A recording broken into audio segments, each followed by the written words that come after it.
You remind me of your grandfather. Yeah, when Well, he decided to do a beard. So it was starting, I guess, in the, the Black Panther era, sort of. And yeah. he started as a light-skinned guy. He wanted to start wearing a beard, and I, I'm like clean cut Eddie, all American guy look and whatnot. Um, but he grew it. Uh-huh. And the only thing, if you're going to grow a beard, it has to be slick.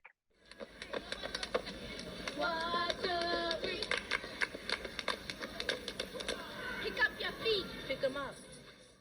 So we've all had issue with our hair. You see, I'm still wearing this, and What? I'm going to. Well, it's not quite ready yet for Right, prime time. I right. don't mind, the G word, since everybody says I look good with that look, Mhm. but it's sort of two-tone in some areas, and I can't do that. Now, what is the G word in case people are confused on what the G word is? Gray, Gray? gray, G-R. Uh-oh. But it looks so good. I think gray would really be a lot more flattering, and if I can use the word sexy, because at my age, you want to look your very best. You never know who will come along. Exactly. Well, happy Juneteenth. Thank you.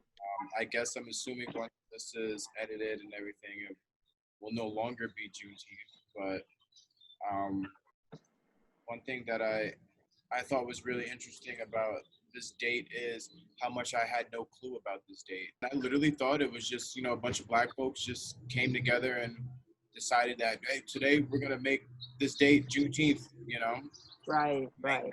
we're going to make it Juneteenth. And I just thought everybody was just going around saying happy Juneteenth. That was just like a black thing. And we were like, oh, we literally just created that. Okay, cool. Like, that's interesting. Not even realizing that there's actual history behind that date, which is, sad. It's like you have a lot of people who have never heard of this date. I have to tell you, I think I learned about it maybe 20 years ago, and you know how old I am, which says I was a full adult. And a friend of mine who was a member of the NAACP, and there's always been, and so, I was in, politics, a Democratic district leader and all. And one of my great club members, I joined NAACP because I've been a member since maybe high school and all. But she talked about Juneteenth, and my ignorance, I said, what is Juneteenth? Well, her description of it was much like this, a celebration, and without the history, but I knew of Juneteenth. Right. That's about all I knew. Right.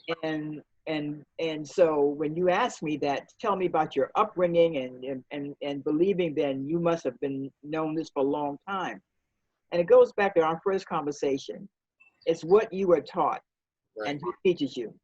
My mother, my father, I'll say maybe 5% of folks knew about Juneteenth. And my generation, because we started to be more aware during the post-civil rights and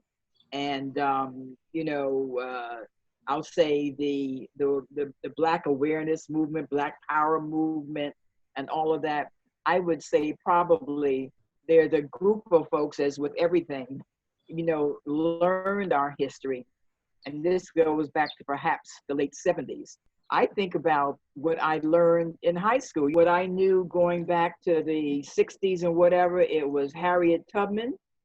It was George Washington Carver. It was George Washington Carver, the Peanut Man, Charles Drew, maybe, because, in the plasma in the 50s, he was the one that created plasma, certainly Frederick Douglass, and on, just a few. And I'll never forget being in high school honors history, 12th grade. And, it was American history, and it was fine with me because I knew American history. I was the only Black in my class of 25. And I loved American history until we got to 1865 and thereabouts, when talking about the Civil War and slavery, because all I knew of Blacks predominantly was we were slaves. Right. Did I know that we built the country? Did I know it was a black slave economy and free labor that really built the country and gave us our economic status and ahead of everyone else? Did I know that we were more than, than more than slaves? Did I know of the uprising? I'm forgetting the slave that did the uprising. Knew none of that, Right. and so I was hunkered down, just believing that all I knew about my ancestry was that they were slaves. It wasn't until I went to college, a historically black college, Morgan State, then Howard University, that I begin to know about our contribution, and did not know one, and that was 50 years ago, did not know 1/10. What I know now is 1/10 of what I started to know back then. So much of education depends on who teaches you, what the books say, and what's absent from it. At least for when I was in school, that hadn't changed at all. I know that. It was like a brief moment that they spoke about, Black history and slavery, and they'll give you little pinches of this individual here and this individual there, and you should know these people. But for the most part, it's exactly like how you said, slaves. It was just all slavery. Everything was about slavery, and it was even more awkward going to Arlington, and it being a predominantly white school. So when we would get to the slave section of history, it's like you just put your head down, looking at me and like, yeah, exactly. Oh, they said nigger in class, like it's Todd about to flip. And, that's sad. We've come a long way, and the question is, how far we've come a long way. How far have we come? I just don't know, particularly the time that we're in now. Right. It seems to be like a roller coaster. And I think much of that will depend on how much we as African Americans or people of color in general. And I reminded a lot of my friends when they said, oh, you're a minority. And I said 2/3 of the world's population are people of color, Exactly. black and brown. I have never been a minority in my life. Exactly. And that's where I planted my flag, and that's my retort. And it's just now that I think we know more, but what we have to do as far as education and our parents, and when you become a parent, you've got to make sure that the curriculum on all levels, particularly our history, that everybody's history is told. It was the movie Hidden Figures before we knew the contribution of these 3 Black women to the space program. It had no clue. Come on, No clue. Not a clue.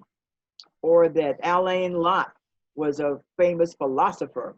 Right. I learned that at Howard, and I mean, it was just, so it's who tells the story, who writes the story, and who is on the sideline saying, hey, there's another story to be told that is, to round this out to everyone's contribution. And that's the significant piece. Everyone, every race, every color, every creed, every gender has made a contribution. And that is our history, and it should be shared with everyone, not excluded as to give someone, another race, the sense of superiority. So with that being said, as far as education, who would generally be in charge of, I guess, who? I know what you're going to say, at every level, so there's a Department of Education. Right. So but every school district has someone who's in charge of education, who orders the books. It is the local school board and the local administration. And here's where parent activism comes in. If you begin to know, like, wait a minute, where's Fannie Lou Hamer? Where are the women in Hidden Figures? Where are, Maya Angelou And it's more than Harriet Tubman and, you know, those from the more past and culture and all of that. It's the parents that would, you know, have to say, well, you know, parents must know. So we must do better about going to the library, and God knows with the social, not social media, the internet is the biggest source of information the world's ever seen. And so where hold folks to account. What about Black history? One thing you remember, the wave of Black history started to come as my generation said, wait a minute, Black history, Black history. And so they put Black history off to the side as if it was just Black history and not a part of American history or global history. And let's not forget the characterization of the Native Americans, the real first Americans. This was their land.